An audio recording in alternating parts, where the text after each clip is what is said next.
Señor, el don que tú estás haciendo de nosotros. Como alfarero, Señor, tú nos vas moldeando, Señor, con un cuidado especial, Dios.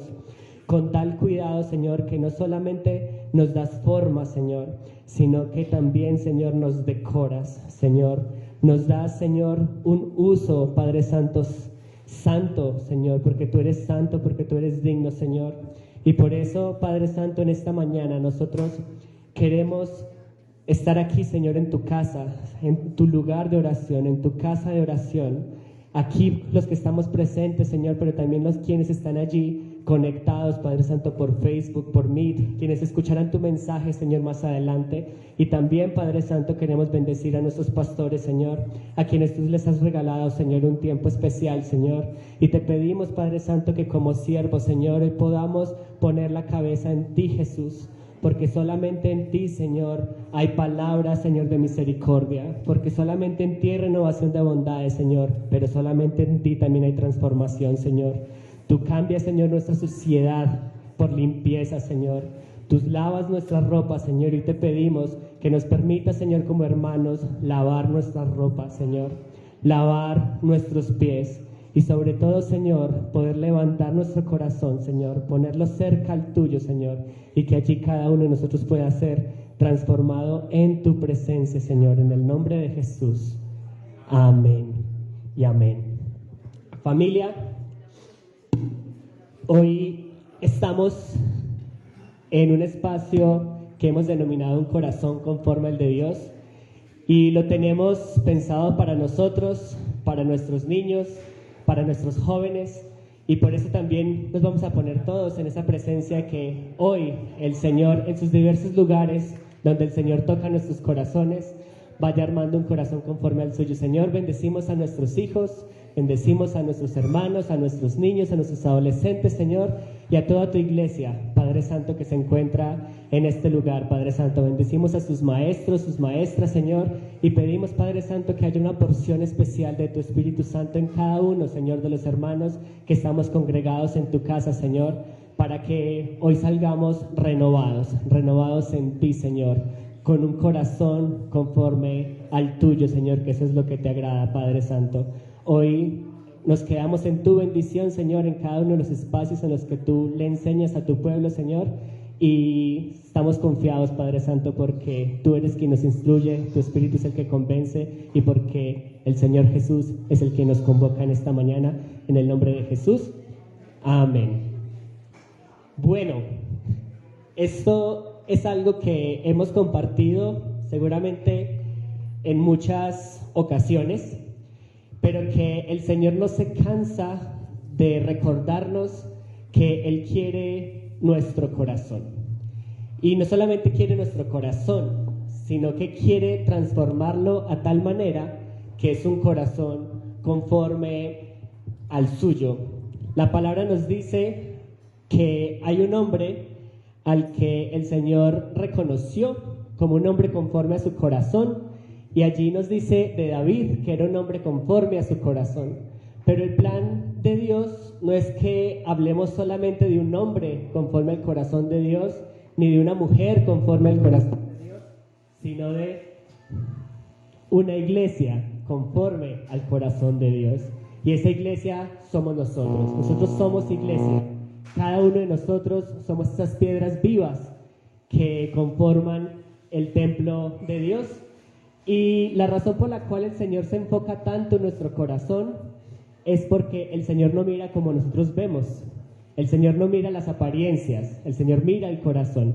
Y eso lo vemos nosotros en 1 Samuel 16:7, cuando llega un momento en el que Israel necesitaba o estaba clamando por un rey.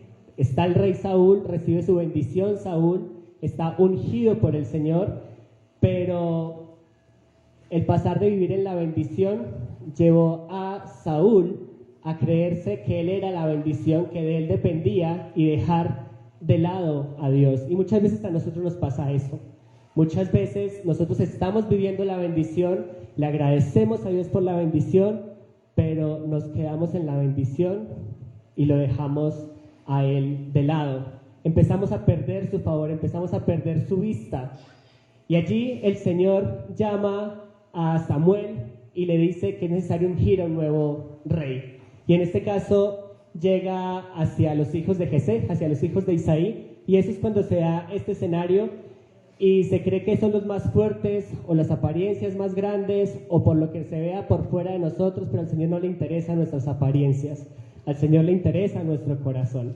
Y por eso allí dice, y el Señor respondió a Samuel, no mires a su parecer, no mires a su apariencia, ni a lo grande de su estatura, ni a lo fuerte que es, porque yo lo desecho, porque yo lo rechazo. Porque el Señor no mira lo que mira el hombre, pues el hombre mira lo que está delante de sus ojos, pero el Señor mira el corazón. Y hoy queremos exponer nuestro corazón a Dios como está, pero en el sentido de que cuando nosotros exponemos nuestro corazón a Dios como está, allí es donde el Señor puede empezar a convertirlo en un corazón como el suyo, un corazón sensible. Bueno, buenos días para todos. Héctor en algún momento nos compartió cómo en el corazón existía, en este momento la ciencia nos ha mostrado cómo hay una cantidad de funciones que también pareciera que se cumplen dentro del corazón y que incluso hay mucha información de nuestra personalidad que está dentro del corazón. Por eso para Dios el corazón es tan importante y por eso Jeremías nos dice, no hay nada más falso y perverso que el corazón, porque aunque de él brota la vida, también es el corazón el que nos empieza a desviar muchas veces y nos lleva quizás por lugares que no debemos estar. El Señor nos pide esta mañana que empecemos a analizar cuáles son esas características especiales que tiene un corazón conforme al corazón de Dios. Sin embargo, hay que también comprender cuál es la idea que los judíos tenían de corazón, a qué se referían ellos cuando se hablaba de corazón. Y para los judíos había muchas funciones que se llevaban a cabo también allí. Y era allí donde estaba la voluntad, donde obviamente se generaba la vida física, pero también estaba el proceso de las emociones, pero también se pensaba, se sentía, se intuía y se discernía. Entonces los vamos a invitar a ver un video que nos va a explicar para los judíos qué era el corazón, qué funciones estaban allí y por qué para Dios es tan importante el corazón. Durante miles de años, cada mañana y tarde, el pueblo judío ha orado estas conocidas palabras para... Se llama el Shema. Escucha, oh Israel, el Señor es nuestro Dios. El Señor uno es. Amarás al Señor... Qué pena con ustedes nuevamente. Durante miles de años, cada mañana y tarde, el pueblo judío ha orado estas conocidas palabras para expresar su devoción a Dios. Se llama el Shema. Escucha, oh Israel, el Señor es nuestro Dios, el Señor uno es. Amarás al Señor tu Dios con todo tu corazón, con toda tu alma y con toda tu fuerza. Vamos a explorar la cuarta palabra clave en esta oración, corazón, que en hebreo a veces se pronuncia levav o con mayor frecuencia de manera más breve, lev. Ahora, diferentes culturas a través de la historia han tenido diferentes conceptos de cómo funciona el cuerpo humano. Y esto también es cierto de los antiguos escritores israelitas de la Biblia. Ellos sabían que el corazón era un órgano en el pecho que sostiene la vida. Hay una mención de un ataque al corazón en la Biblia, cuando se le pasó el vino a Nabal y su corazón se quedó como muerto dentro de él y se puso como una piedra. Pero los autores bíblicos hablan acerca del corazón de muchas otras maneras que podrían parecer extrañas para los lectores modernos. Y esto es porque estos israelitas no tenían concepto del cerebro ni ninguna palabra para él. Ellos se imaginaban que toda la actividad intelectual del hombre tiene lugar en el corazón. Por ejemplo, en la Biblia tú sabes con tu corazón. Tu corazón es donde entiendes y haces conexiones. En el libro de Proverbios, la sabiduría mora en el corazón. Y tu corazón es lo que usas para discernir entre la verdad y el error, como lo hizo Salomón cuando fue rey. Así que el corazón es donde tú piensas y le encuentras sentido al mundo. Y ahí es donde haces más cosas. En la Biblia, el corazón es donde sientes las emociones. Sientes dolor en tu corazón como Ana cuando no podía tener hijos. De hecho, la frase un corazón roto viene del hebreo antiguo bíblico. También experimentas temor en tu corazón. Tu corazón puede derretirse o estar angustiado. Tu corazón puede incluso estar deprimido. Pero entonces, por el otro lado, tu corazón es donde experimentas gozo. En hebreo, estar feliz es estar bien de corazón o tener un corazón con gozo. Así que el corazón es el generador de vida física. También es el centro de tu vida intelectual y emocional. Y hay más. En el hebreo bíblico, el corazón es donde tomas decisiones motivadas por tus deseos. Así que David tenía en su corazón construir un templo para Dios. Tu corazón es donde se centran tus afectos. Se conocen como los deseos de tu corazón. Y si realmente quieres algo, vas tras ello. Como cuando Natán le dijo a David, vaya, haga todo lo que está en su corazón. Entonces, en la Biblia, el corazón es el centro de todo aspecto de la existencia humana. Como en el bien conocido proverbio, guarda tu corazón, porque de él brotan los manantiales de la vida. El profeta Jeremías creía que el corazón de la humanidad estaba fundamentalmente roto. Él dijo, más engañoso que todo es el corazón y sin remedio. ¿Quién lo comprenderá? Él había visto a toda una generación darle la espalda a Dios. Ellos empezaron a sacrificar a sus hijos como si eso fuera algo bueno. Esta es la razón por la que en la imaginación de los profetas hebreos, la única esperanza para la humanidad es la completa renovación del corazón humano. Moisés predijo que si Israel algún día iba a amar a su Dios, su corazón tendría que ser circuncidado. Lo que es una metáfora muy vívida y sorprendente acerca de remover el mal y la necedad del corazón humano. David, después de que cometió asesinato y adulterio, le ruega a Dios, crea en mí, oh Dios, un corazón puro. El profeta Ezequiel esperaba el día cuando Dios removería el corazón de piedra y le daría a su pueblo un nuevo corazón de carne tierna, lo que es muy similar a la esperanza de Jeremías, de que Dios escribiría los mandamientos de la Torá en los corazones de su pueblo. Y eso nos trae de vuelta al Shema. Todos los días, el pueblo de Dios es llamado a dedicar a Dios todo su cuerpo y mente, sus sentimientos y sus deseos, su futuro y sus fracasos. Esto es lo que significa amar al Señor tu Dios con todo tu corazón.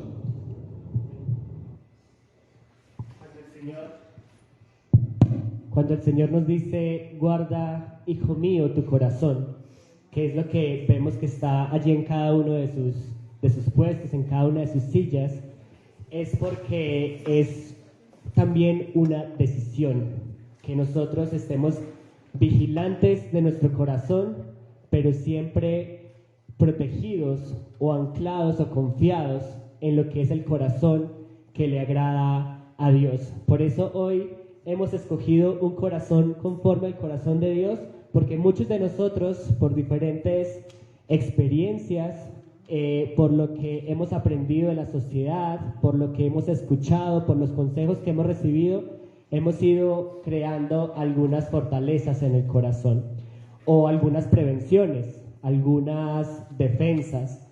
Y cuando llegamos con el Señor empieza allí a ir rompiendo con una presión y con un pincelado perfecto, con la presión adecuada para ir generando esos espacios para que nuestro corazón se vaya expandiendo. El amor es un sentimiento que crece a medida que se comparte, pero nosotros se nos ha enseñado o hemos aprendido, no puedo amar, no puedo mostrar, ese afecto porque puedo salir herido. Nosotros tenemos muchos de esos miedos y por eso hemos ido creando estas rocas o estas piedras. En mi caso particular, con Sandra, el Señor empezó a ir rompiendo un poco ese corazón, diciéndome en principio que era necesario confesar mis iniquidades, que no podía haber secretos entre ella y yo para digamos allí para nuestro matrimonio. Y ese compartir y confesar mis iniquidades, yo lo he dicho en otras ocasiones, para mí era como entregar mi suciedad. Cuando todos los demás han visto las apariencias, yo le muestro mi suciedad. Y algo muy bonito que el Señor me mostró a través de ella es que ella me reforzó mi identidad como hombre que está buscando a Dios. Y en ese momento yo sentí, oh Señor, yo a esta mujer la amo. Y la razón fue porque tuve una revelación de Dios que me puso un sentido de urgencia y me dijo, mira en todo este corazón que tú estás protegiendo, démosle una pequeña cincelada para que sienta un poco y confiesa tus iniquidades. El Señor nos dice a nosotros que confesemos nuestros pecados también. Y en ocasiones, en mi caso particular, yo decía, Señor, pero es que tú las conoces, tú conoces mis iniquidades, tú conoces mis fallas, tú conoces mis errores. Pero él me decía, no, es necesario que en esta ocasión tú se las confieses a ella y por medio de ella yo te voy a demostrar una característica de mi amor. Y fue yo poner indignidad y el Señor ponerme honra a través de ella. Es que cuando confiamos en el Señor, nuestro corazón empieza allí nuevamente con la presión justa a generarle ese espacio para que se expanda, ¿sí?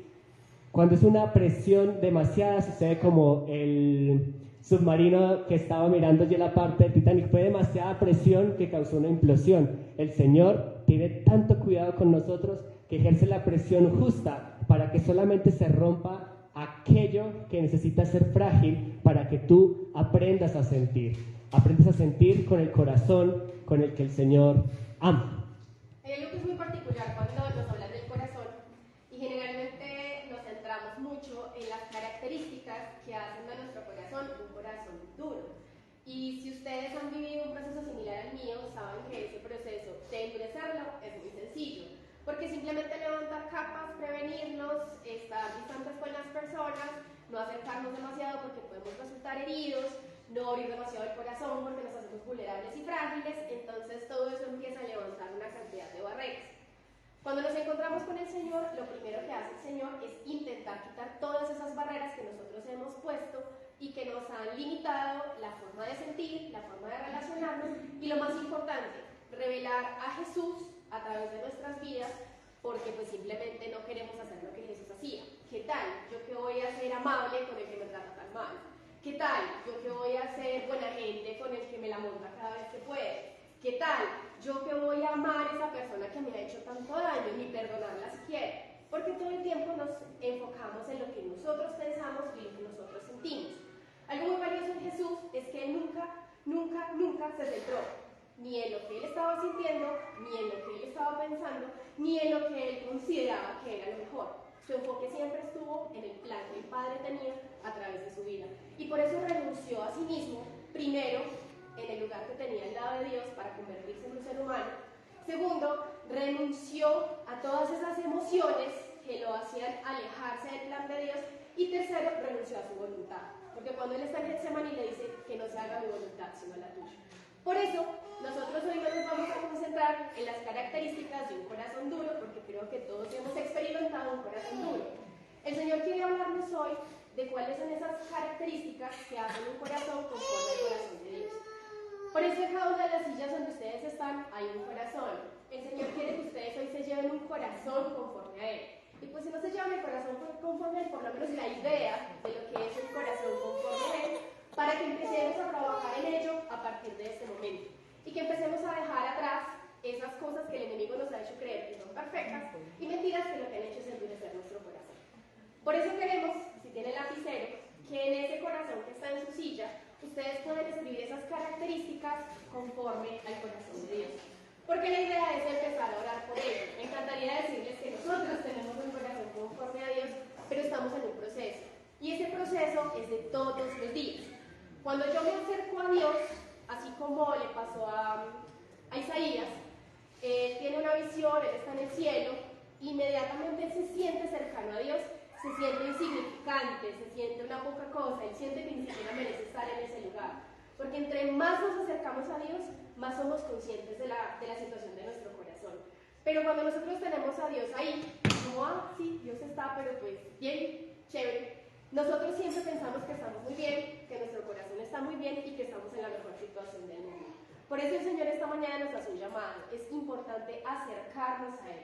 Entre más nos acerquemos a Él, más clara va a ser la idea de cómo está nuestro corazón y qué es lo que el Señor quiere. Por eso, esperamos pues que el tiempo nos funcione de la mejor manera. Porque el Señor nos permitió hacer un análisis de nada más y nada menos el Salmo 119, el más cortico de toda la Biblia. Pero algo que es muy bonito es que a través del salmista, el Señor nos permitió ver características muy bonitas de un corazón conforme a Dios. Características muy bonitas de un corazón que busca a Dios y quiere agradarle a Dios.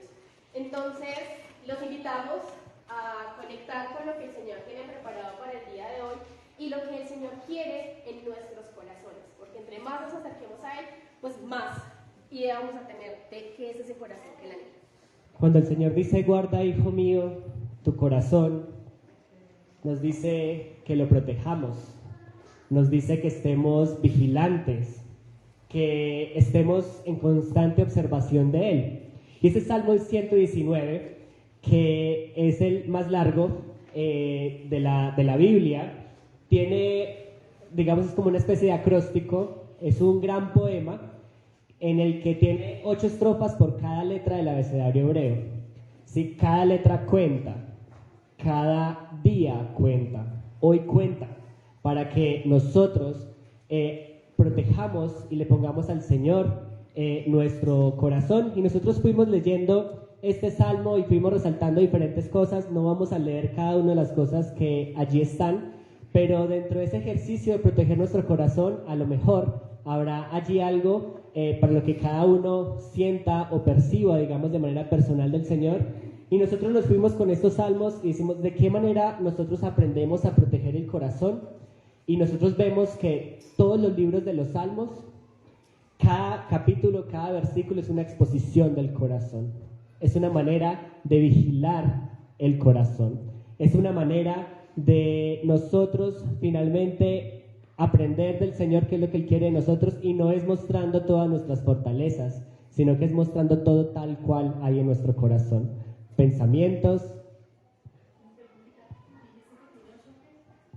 Tiene 22 letras, cada letra tiene 8 estrofas, y digamos son 8 estrofas por cada una de las letras, que lo convierten en 176 versículos, ¿sí? Y en este sentido, al desnudar nuestro corazón con el Señor, esa es la relación que Él quiere con nosotros. Cuando nos dice, dame, hijo mío, tu corazón, nos lo muestra en los salmos. En los salmos vemos una entrega total del corazón del hombre para Dios. En muchos casos escritos por David, en otros casos escritos por otras personas. Este Salmo 119 está la duda si es Esdras, el sacerdote, si es David, pero lo que sí sabemos es que sí es un corazón que está conforme al corazón de Dios y que recoge diferentes salmos que se muestran allí. Y nosotros vemos que por cada uno de los salmos encontramos también algunas personas a las que el Señor les ha dado una revelación. Nosotros decíamos, claro, esas son unas características, unas manifestaciones del corazón que el Señor quiere. Y aquí hacemos el énfasis en Salmo 119:15, que nos dice, en tus preceptos medito y pongo mis ojos en tus sendas. Y aquí vemos a Josué.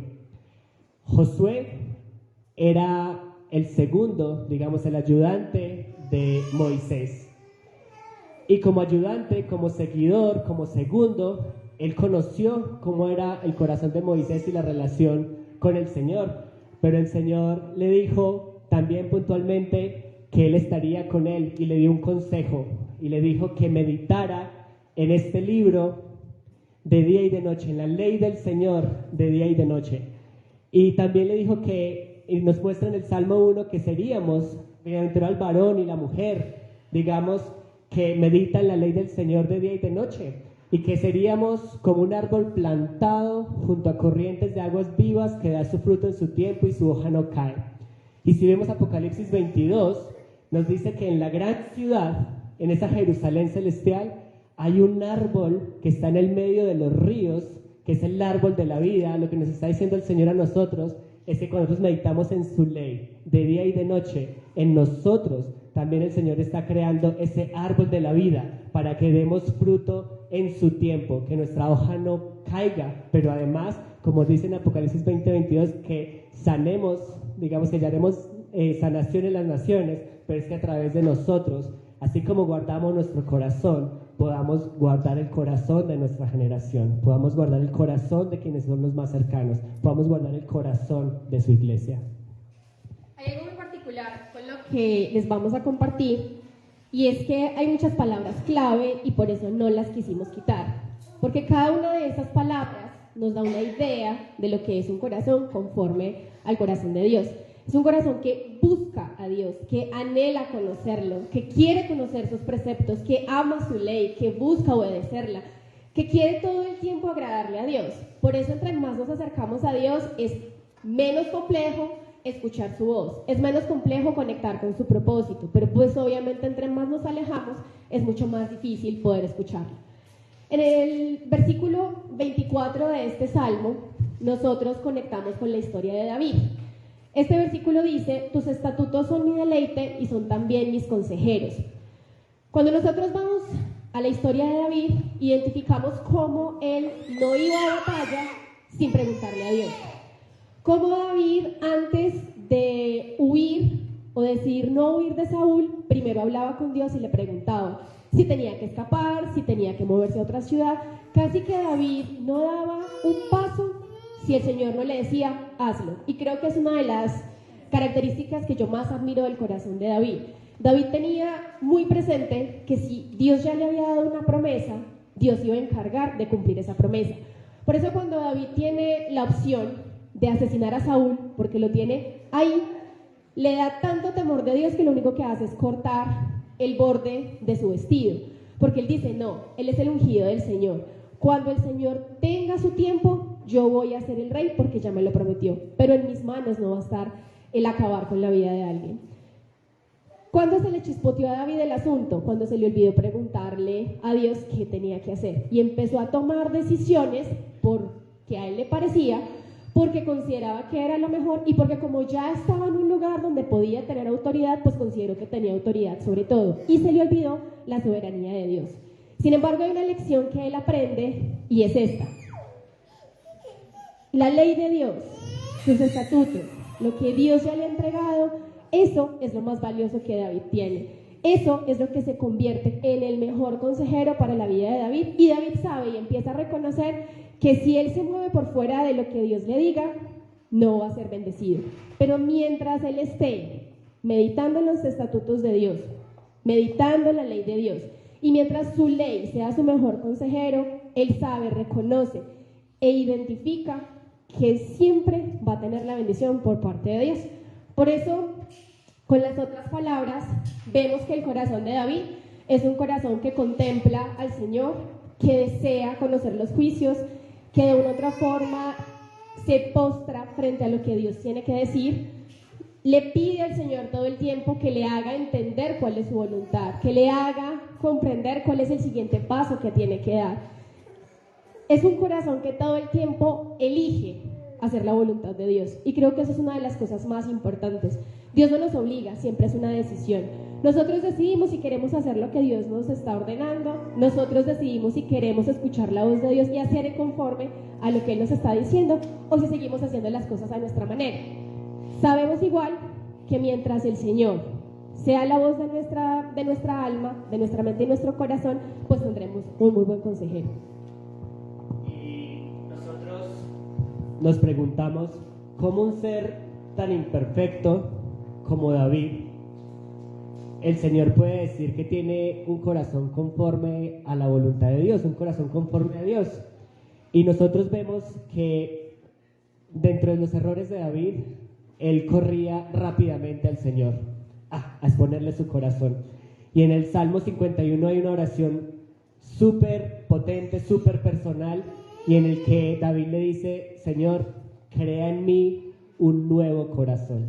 Borra mis iniquidades, borra mis maldades, renueva tus misericordias. Límpiame con hisopo y seré limpio. Si tú lo haces, Señor, así seré yo. Pero además le dice, y de esa manera yo, digamos, le hablaré a las naciones de ti. En fin,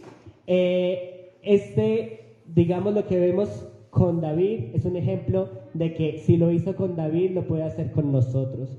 De que todo lo que el Señor quiere es una oración genuina en la que le digamos, Señor, queremos darte nuestro corazón. Estamos guardando nuestro corazón, examínalo. Si hay en él camino de maldad, porque en realidad queremos guardar tus estatutos y tus preceptos. Y allí nos vamos que para guardar sus estatutos y sus preceptos, también el Señor nos muestra a través de los versículos 44-45 el corazón de Moisés, que también es un corazón que el Señor quiere para nosotros. Y dice, por toda la eternidad obedeceré fielmente tu ley, viviré con toda libertad porque he buscado tus preceptos. Cuando yo me acerqué al Señor, lo he contado anteriormente, la primera pregunta que me hicieron fue ¿cómo te llamas? Y yo dije, no esperen nada de mí, yo por aquí no voy a volver. aquí estoy parado, porque no es lo que yo quiera, sino lo que el Señor tenía, digamos, allí destinado. Pero esa fue mi actitud por un temor. Y el temor era a perder lo que yo creía que era mi libertad. El temor era porque cuando yo creía que acercarme a Dios era prohibición, yo no sabía que era oportunidad. Cuando yo creía que allí estaba en esa limitación, yo no sabía que lo que el Señor quería hacer con nosotros, con sus consejos, es proteger nuestro corazón para que podamos vivir efectivamente en libertad y a través de esa libertad crear nosotros un corazón leal, un corazón fiel, que obedece nuevamente su ley, no porque es ley, sino porque es el Señor el que lo dice, y si el Señor lo dice, si mi papá lo dice, es porque es para mi bienestar, es porque es para mi bien. Algo que a mí me impresiona de Moisés es cómo él solo quería cumplir la ley de Dios y cómo le frustraba cuando el pueblo salía con cosas contrarias a lo que Dios le había dicho. Moisés tenía un amor, un celo particular por la ley, pero no porque fuera ley, sino porque él sabía que era un sabio consejo de Dios. Y si nosotros comenzamos a identificar también en nuestro corazón eso que el Señor nos ha dicho, dejamos la rebeldía y empezamos a escuchar con atención lo que Él nos está diciendo, seguramente habrá muchísima bendición. En este punto del Salmo encontramos un personaje que es Ana. De pronto uno dice, Ana, ¿quién será Ana? Ana es una mujer que anhelaba tener un hijo, era su mayor deseo, porque adicional su esposo ya estaba casado también con otra mujer y esta chica tenía varios hijos, el esposo de ella era sacerdote del templo y entonces casi que la otra señora le hacía bullying y esto lo que hacía en el corazón de Ana era generarle muchísima amargura, entonces ella lloraba, no comía y creo que la reconocemos más por ser la mamá de Samuel.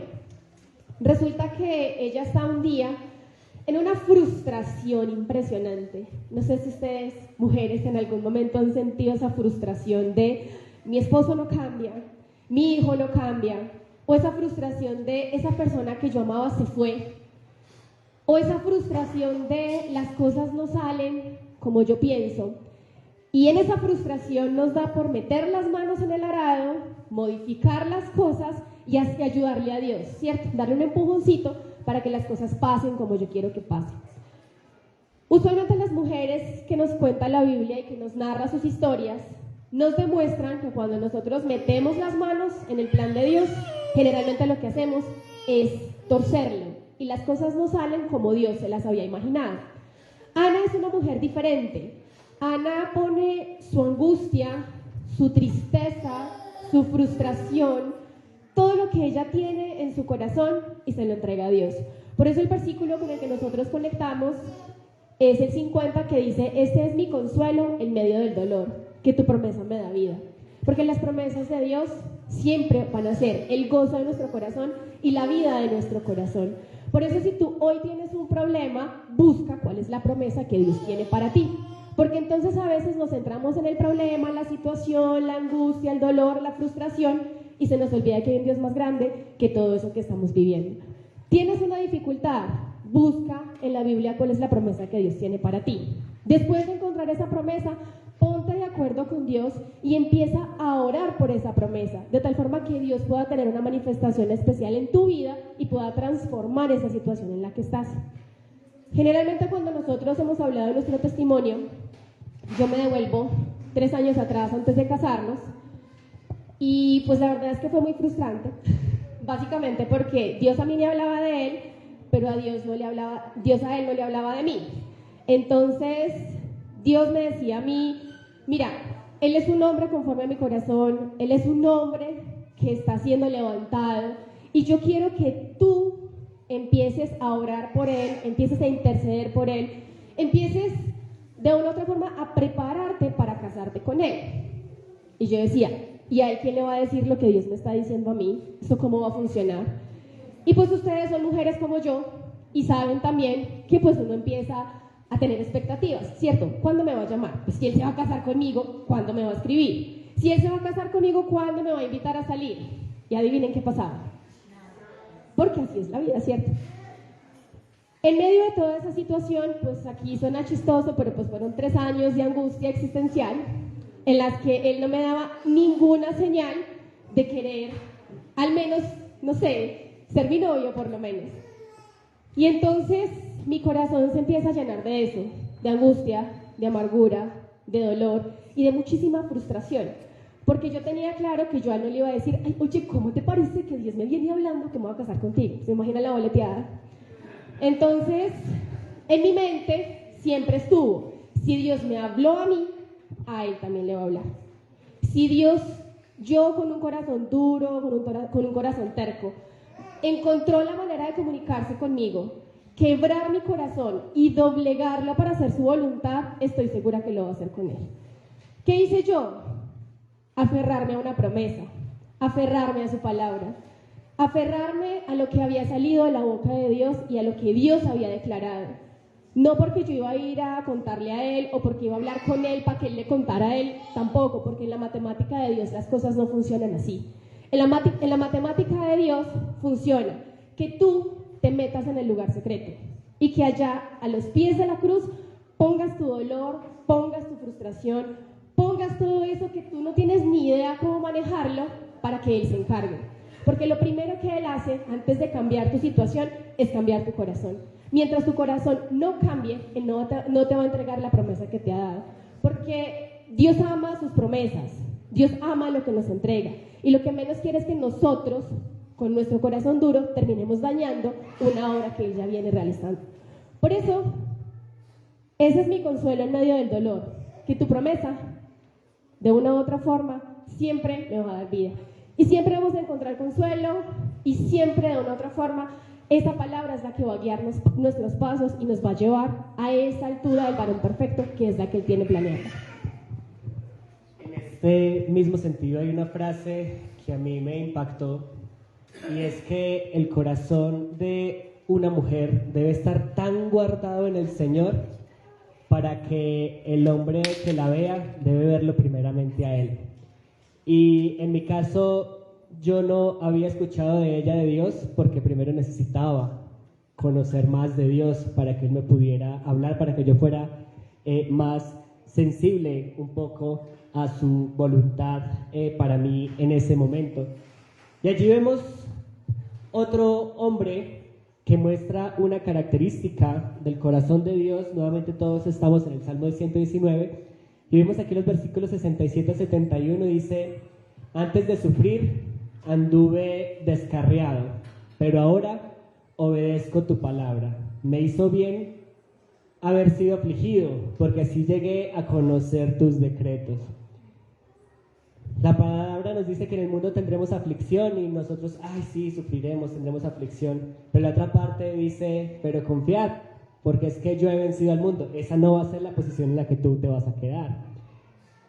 La aflicción es una forma nuevamente que el Señor tiene para expandir nuestro corazón, para que sintamos más como Él, para que al igual que Pablo, aunque antes hayamos estado descarriados, aunque antes hayamos perseguido lo que anhelábamos, porque muchas veces pasa así, creemos que estamos yendo por el camino correcto. La palabra nos dice que los caminos del hombre aparentemente son correctos a sus ojos, pero finalmente son caminos de perdición. Y eso es lo que pasa cuando nosotros simplemente vamos a nuestra propia expectativa o pensamiento sin ponerlo nuevamente delante del corazón de Dios. Y a Pablo nuevamente allí le dijo, mala cosa es que le des cosas al aguijón, mala cosa es que finalmente tú estés atacando lo que finalmente quieres. Tú quieres ser un hombre bueno, quieres ser una mujer buena, ¿y por qué estás desechando la instrucción de Dios? Si lo que el Señor quiere es que finalmente tú seas ese hombre y esa mujer que el Señor quiere para ti.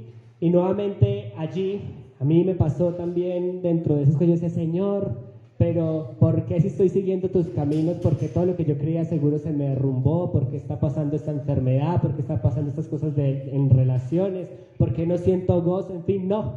¿De qué sirven tus caminos? Tus caminos no sirven para nada. Mejor me devuelvo.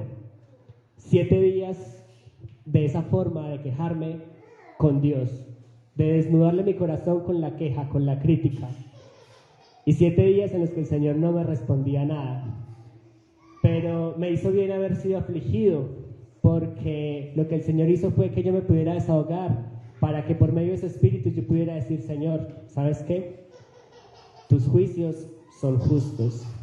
Esto que estoy viviendo hoy es porque hay cosas de ti que yo tomo, pero hay otras cosas que simplemente yo rechazo y lo rechazo conscientemente.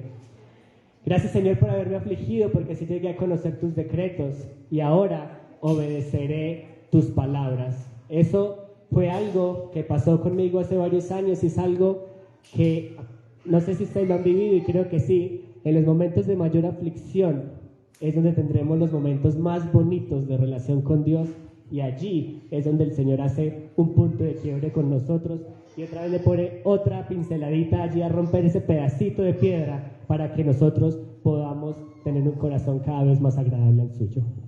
Lo importante con Pablo es que antes de ser Pablo era Saulo, ¿cierto? Y mientras era Saulo, era un asesino, perseguidor de cristianos. Aparentemente para cualquiera de nosotros un caso completamente perdido. Por eso Pablo estaba descarriado, tenía una idea equivocada de cuál era la misión y el propósito de Dios.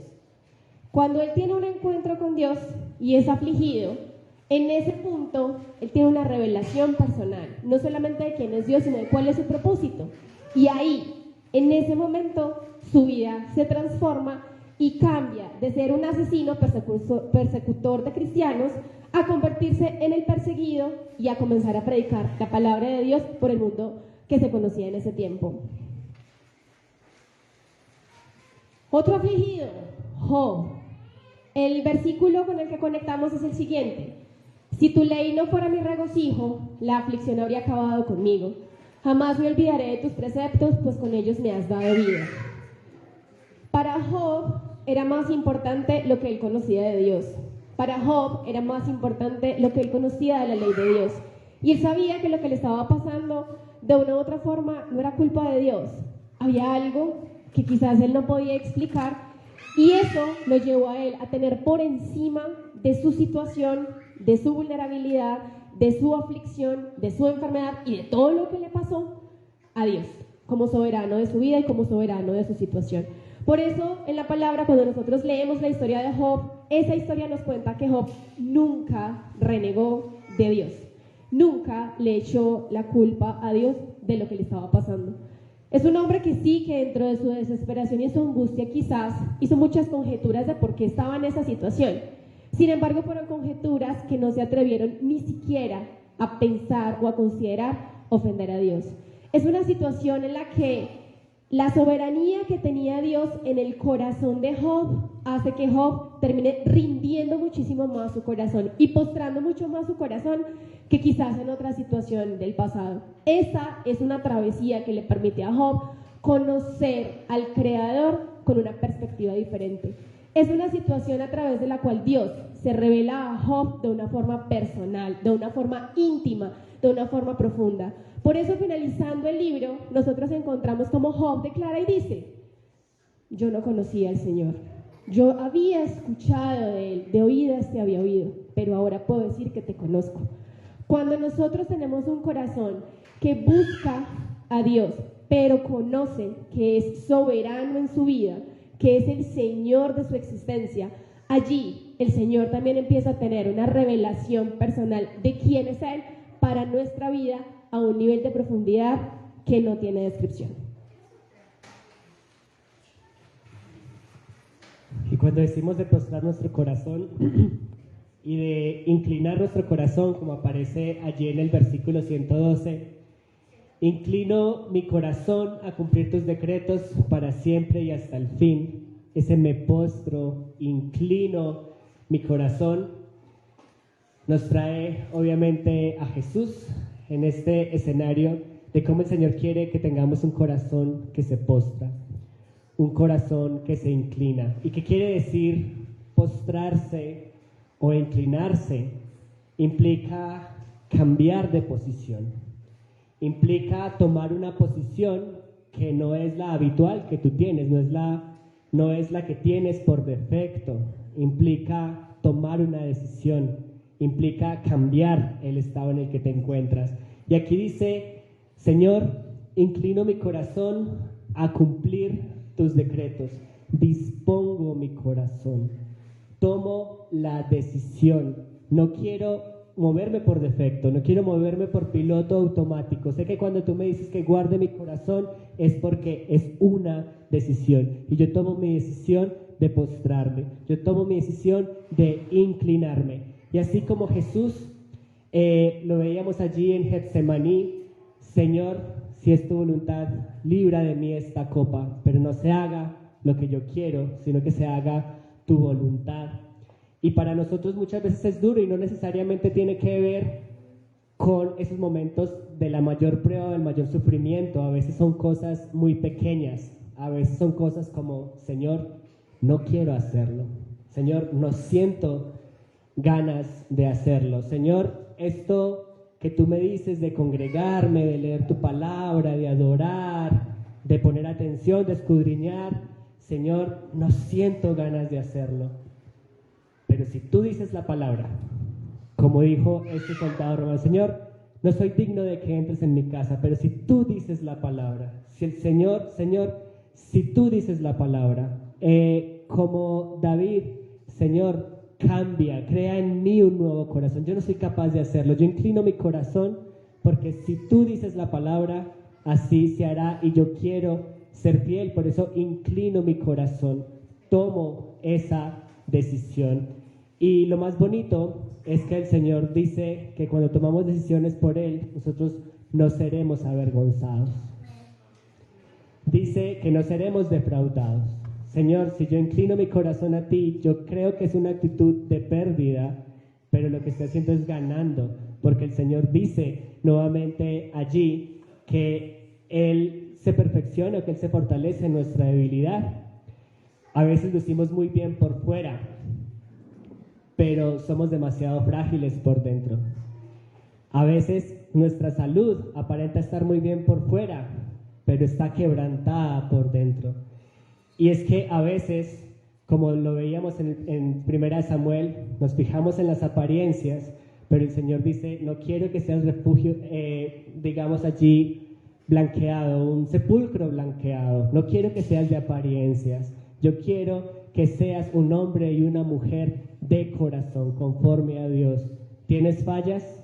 Trabaja en las fallas. Sí, yo puedo ayudarte a calmar esas fallas, pero si tú estás expuesto a la luz, finalmente la luz quita toda tiniebla, la luz disipa toda esa suciedad. Por eso inclina tus ojos, inclina tu corazón a cumplir mis decretos, nos dice el Señor.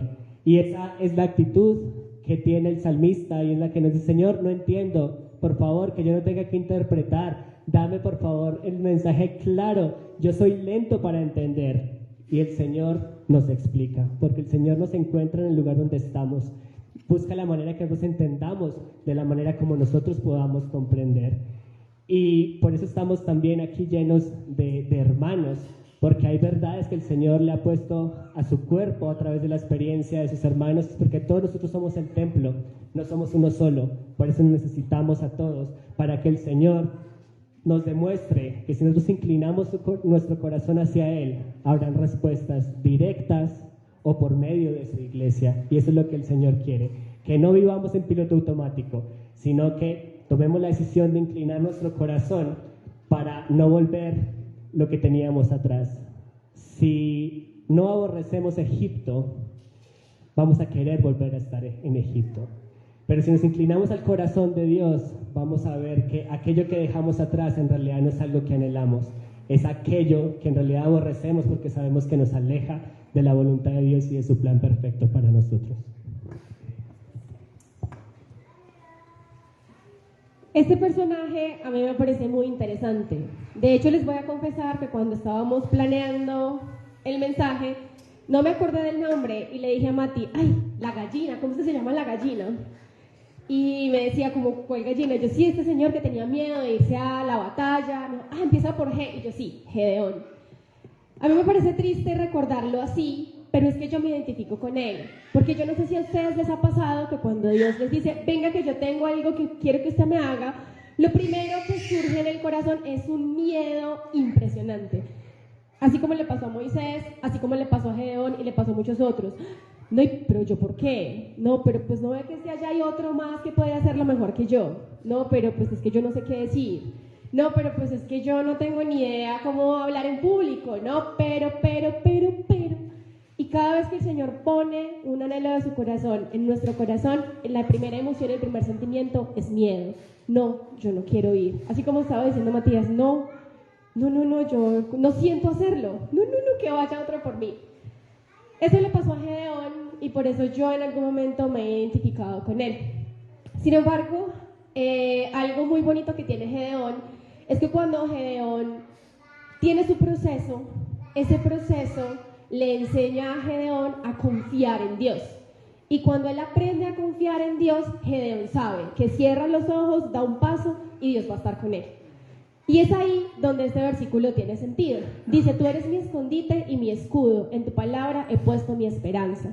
Gedeón, después de ser una gallina, se atreve a reunir una cantidad de personas, a montar un ejército y se atreve a ir a pelear sin tener ni idea qué significaba ir a batallar con expertos guerreros.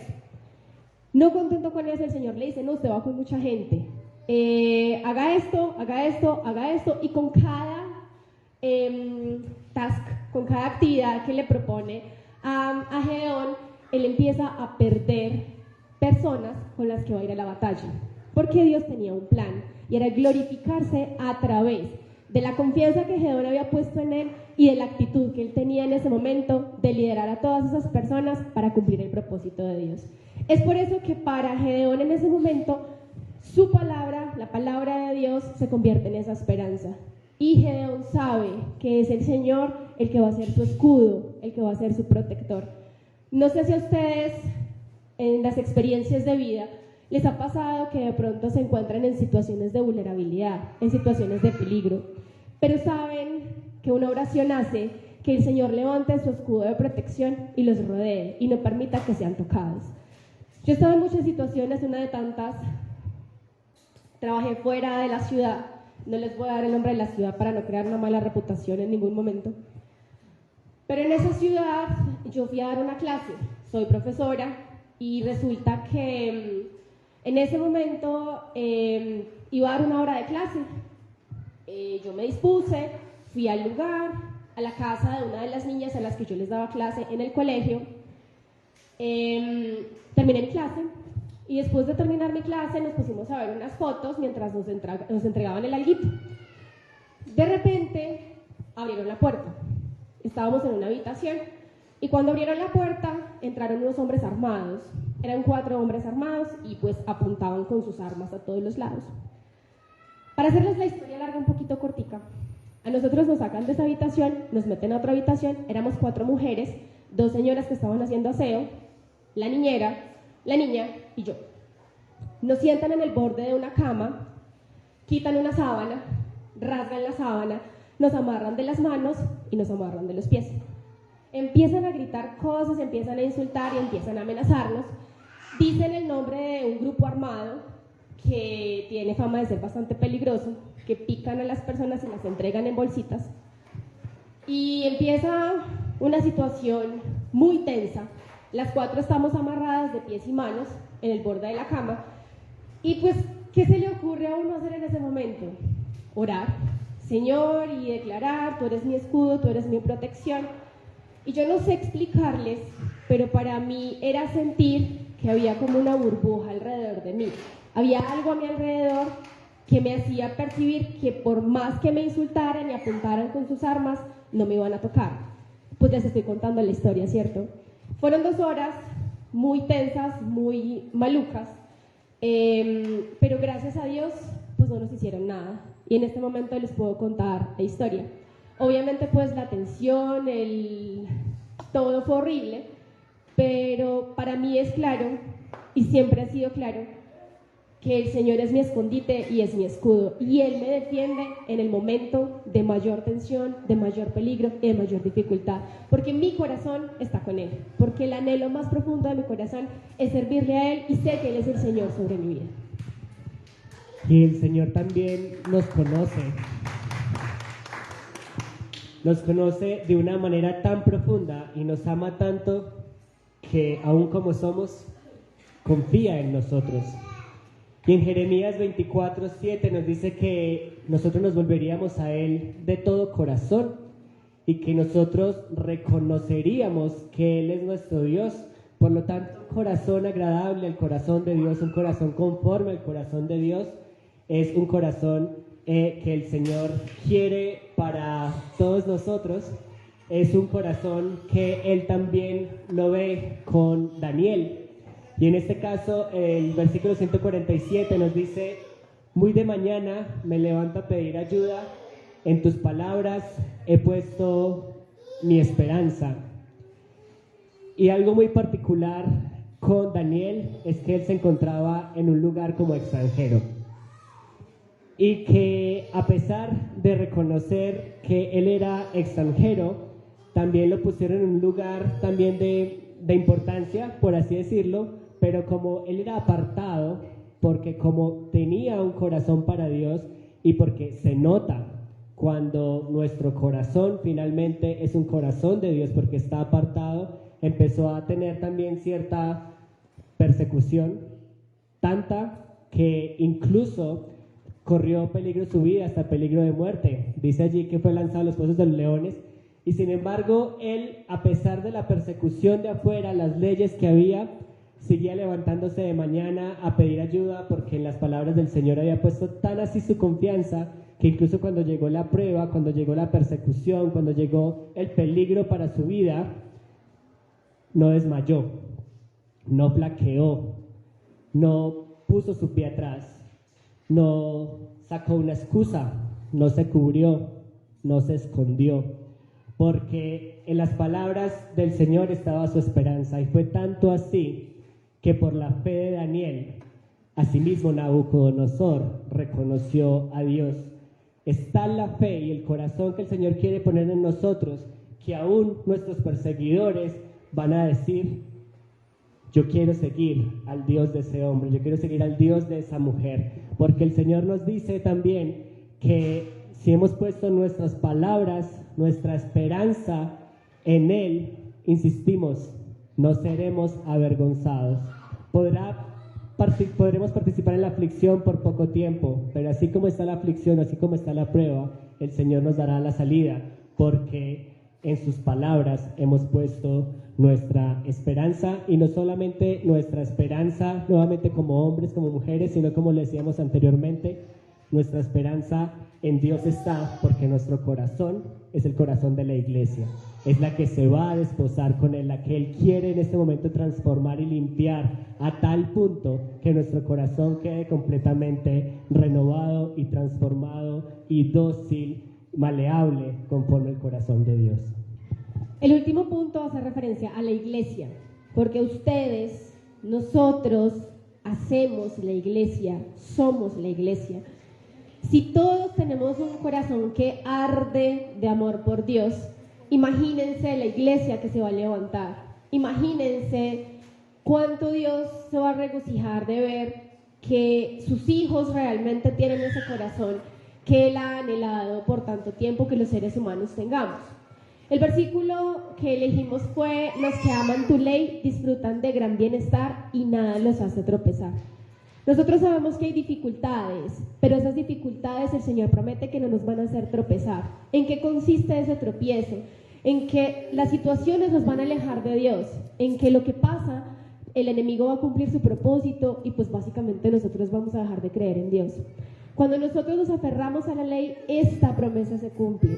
Porque cuando nosotros nos aferramos a la ley y conocemos los preceptos de Dios, Dios se revela a través de ellos, y ustedes y yo, como Job, aprendemos a conocer a Dios. Nosotros como iglesia, cuando nos aferramos, cuando buscamos, cuando escudriñamos, cuando queremos más de Dios, Dios nos da más. ¿Qué pasa? Que sí es una responsabilidad. Por eso Él nos dice: sobre toda cosa guardada, guarda tu corazón, porque de él brota la vida. Nuestra responsabilidad. El Señor nos entrega a nosotros la responsabilidad de guardar y de cuidar nuestro corazón, porque es vulnerable, porque es frágil, porque si nosotros no trabajamos en estas características de las que les hablamos, pues el enemigo se aprovecha y empieza el enemigo a usarnos a nosotros como sus armas. El Señor, ¿qué quiere? que eso no pase, que nosotros seamos esas herramientas útiles, esas armas útiles, pero en sus manos, porque nuestra misión como iglesia es alejar las tinieblas, porque nuestra misión como iglesia es acabar con el poder de las tinieblas. Y resulta que nosotros nos acomodamos y dejamos que las tinieblas lleguen y casi que nos abaniquen. El Señor quiere que nosotros despertemos y nuestro corazón despierto, nuestro corazón conforme al corazón de Dios, es lo único que va a hacer que nosotros realmente desarrollemos una relación verdadera con Dios, para que el enemigo no siga aprovechándose de nosotros y por el contrario, nosotros empecemos a establecer el reino de los cielos en este momento a través de lo que Dios quiere hacer con nosotros. Y que como iglesia podamos orar hoy lo que nos dice este versículo 173. Señor, que acuda tu mano en mi ayuda, porque he escogido tus preceptos, porque como iglesia hemos escogido tus preceptos, porque en tu diseño original es que nuestro corazón te pertenece a ti, es que nuestro corazón es conforme al tuyo. Y cuando el Señor nos dice al tomar su cena, nos dice que lo hagamos en conmemoración de Él, hoy queremos hacerlo también en esa conmemoración de ese diseño original de Dios para nosotros, y es que nuestro corazón sea conforme al corazón de Dios. Por eso los vamos a invitar en este momento a pasar a tomar la cena a medida que vamos orando y vamos adorando lo que vamos allí que a escuchar. No lo escucho. Padre, te damos gracias, Señor, en esta mañana, Padre, porque, Señor, cuando tú eres repetitivo, Señor, y reiterativo en tu mensaje, Señor, es porque es importante, Señor. Te pedimos, Padre Santo, que hoy, Señor, pongamos nuestra mirada en ti, Señor, que fijemos nuestra mirada en el cielo, Señor, que nosotros, Padre Santo, miremos a tu obra gloriosa, Señor, y podamos decir, ven, Señor Jesús, y podamos decir, Señor, he aquí está nuestro corazón. Tú conoces las heridas que ese corazón tiene, tú conoces también la dureza que tiene, pero también sabemos, Señor, que tú eres maestro, Señor, y que tú enseñas, y que todo, Señor, lo que tú tocas se transforma, Señor. Padre, acepta, Señor, este corazón que tenemos hoy, Señor. Te lo entregamos a ti, Padre Santo, para que seas tú, Señor, quien lo toque. Porque, Padre Santo, solamente, Señor, si tú dices la palabra, Señor, nosotros seremos transformados, Padre Santo. Señor, queremos volver a ese diseño original, Señor. Cuando tú dijiste que tú formaste nuestro corazón, que en las entrañas, Señor, vimos tus ojos, Señor. Nosotros queremos volver a ese diseño tuyo, a esa obra maestra, porque tú has dicho que somos tu obra maestra, Dios. Padre, hoy queremos con toda disposición del corazón, Señor, queremos inclinar nuestro corazón a tu voluntad, Señor, y que a medida que tomamos tu pan, Señor, y tu vino, Señor, nosotros podamos allí, Señor, en actitud de temor, de reverencia, Padre Santo, de respeto, Señor, y de amor, Señor, poder examinar nuestro corazón con la ayuda de tu Espíritu Santo, tu admirable consejero, tu ayudador. Te pedimos, Padre Santo, que hoy, Señor, sea un día en el que nosotros podamos decir, hasta aquí me trajo el Señor, pero además hoy fue un día especial, porque el Señor ha cambiado y sigue cambiando mi corazón, Señor. Padre, te pedimos, Señor, que escuches la oración, Señor, de cada uno de los integrantes de tu iglesia, Señor. Nos ponemos, Padre Santo, en tu presencia, Señor. Tomamos una actitud de reverencia, Señor. Inclinamos nuestro corazón, Señor. Ponemos nuestra mente, nuestra alma, Señor, todas nuestras fuerzas, Padre Santo, a tu disposición. Haz, Señor, un milagro en mí, haz, Señor, un milagro en mi casa, pero que yo no me enfoque en el milagro, sino que yo me enfoque, Padre Santo, en quién tú eres, Señor, porque no somos los mismos hoy que los que fuimos antes, pero tampoco seremos los mismos de mañana, porque tú, Señor, nos has dicho que tú nos quieres llevar por una senda justa, y la senda del justo es como la luz de la aurora que va en aumento hasta que el día es perfecto. Lleva, Padre Santo, en nuestro corazón hasta que el día sea perfecto en ti, Señor Jesús. Amén.